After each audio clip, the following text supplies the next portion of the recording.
Well, thank you so much for joining with me for this very brief devotion today. I've titled it A Spiritual Maturity. I was reading today the last letter of the Apostle Paul that he wrote to his young protege named Timothy, and I have to admit I was personally deeply convicted. In Second Timothy chapter 4, verse 9, Paul writes to Timothy, do your best to come to me soon. For Demas, in love with this present world, has deserted me.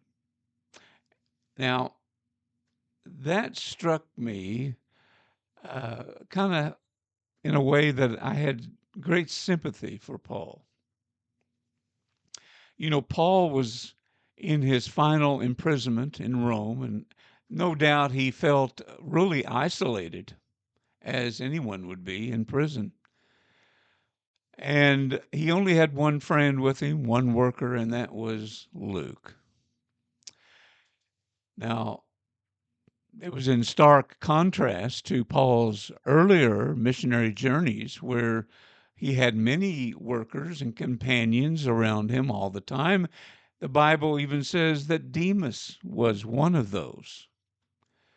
Demas' earlier standing with Paul was that he was counted among Paul's fellow workers. And this suggests that Demas was a real partnership in the faith. Yet something shifted in his life. Something changed in Demas. Now, further down in 2 Timothy chapter 4, we read this that Paul wrote to Timothy. He goes, "At my first defense, no one came to stand by me, but everyone deserted me. May it not be charged against them." There you find the spiritual maturity of Paul. The message to Timothy: there is a cost of faithfulness, even when everyone retreats. Everyone in Asia turned away from Paul. At his first defense, no one stood with him. Yet Paul's response reveals spiritual maturity when he prays that their desertion not be charged against them. Mm. These words of Paul the Apostle, I think, reflects a principle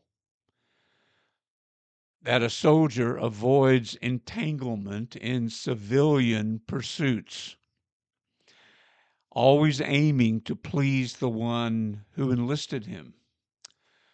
Demas chose entanglement with the world's attraction and pursuits.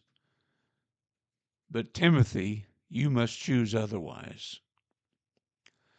I think Paul's isolation in prison when everyone but Luke stood with him becomes a test for young Timothy.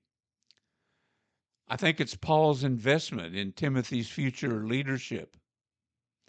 And the test is this: Timothy, will you remain faithful when faithfulness costs you everything?